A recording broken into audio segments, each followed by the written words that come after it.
ఆ మూడు దేశాల నేతలు యుద్ధం విషయంలో అసలు తగ్గేదే లేదంటున్నారు. అయితే అక్కడి జనం మాత్రం మా కొద్దు బాబోయ్ ఈ యుద్ధం అంటున్నారు. అనడమే కాదు, రోడ్డెక్కి మరీ నిరసనలు తెలుపుతున్నారు. అమెరికా, ఇజ్రాయెల్, ఇరాన్తో తలపడుతున్నాయి. అయితే ఆయా దేశాల ప్రజలు మాత్రం తమ నేతలపైనే తిరుగుబాటు చేస్తూ ఉన్నారు. యుద్ధం వద్దు, శాంతి ముద్దు అని నినాదాలు చేస్తున్నారు. నేతలేమో యుద్ధం శరణం గచ్చామి అంటున్నారు, ప్రజలేమో శాంతి శరణం గచ్చామి అంటున్నారు. గల్ఫ్ వార్తో ప్రపంచం వణికిపోతోంది.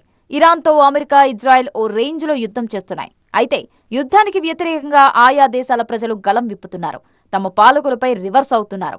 ఇరాన్ సర్కారుపై అక్కడి పబ్లిక్ తిరుగుబాటు చేస్తున్నారు. యుద్ధం వద్దంటూ నినదిస్తున్నారు. అయితే ఆ నిరసనలను ఐఆర్జీసీ దళాలు ఉక్కుపాదంతో అణిచివేస్తున్నాయి. పాలకులపై తిరుగుబాటు చేస్తే అత్యంత కఠినంగా వ్యవహరిస్తామని, జనవరి నిరసనలను ఎంత నిర్దాక్షిణ్యంగా అణిచివేశామో అంతకంటే దారుణంగా తొక్కేస్తామని ప్రజలకు వార్నింగ్ ఇచ్చారు రెవల్యూషనరీ గార్డ్స్.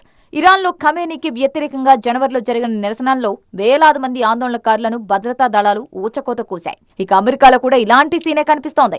ఇరాన్తో యుద్ధం వద్దంటూ రోడ్డెక్కుతున్నారు అక్కడి జనం.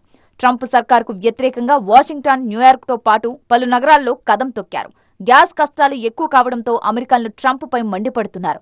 ఇరాన్ దాడుల్లో చనిపోయిన 8 మంది సైనికుల మృతదేహాలు అమెరికాకు చేరడంతో ప్రజలు అగ్గి మీద గుగ్గిలమవుతున్నారు. ఇక ఇజ్రాయెల్లోనూ సేమ్ సీన్లు కనిపిస్తున్నాయి. అక్కడ పబ్లిక్ కూడా రివర్స్ అవుతున్నారు. ఇరాన్ ప్రయోగిస్తున్న మిసైల్స్, డ్రోన్లు ఇజ్రాయెల్ ప్రజలను తీవ్ర ఆందోళనకు గురిచేస్తున్నాయి. ఐరన్ డోమ్ వ్యవస్థ తమను కాపాడలేకపోతోందంటూ దేశం నుంచి వెళ్లిపోయేందుకు ఇజ్రాయేలీలు ప్రయత్నిస్తున్నారు. దీంతో టెల్ అవీవ్ ఎయిర్పోర్ట్లో గందరగోళ వాతావరణం నెలకొంది. ఫ్లైట్ టికెట్ల కోసం ప్రయాణికులు ఘర్షణకు దిగారు. ఎయిర్లైన్స్ ఆపరేటర్లతో గొడవకు దిగి విధ్వంసం సృష్టించారు. మొత్తానికి 3 దేశాల ప్రజలు తమ పాలకుల మీద తిరగబడుతున్నారు.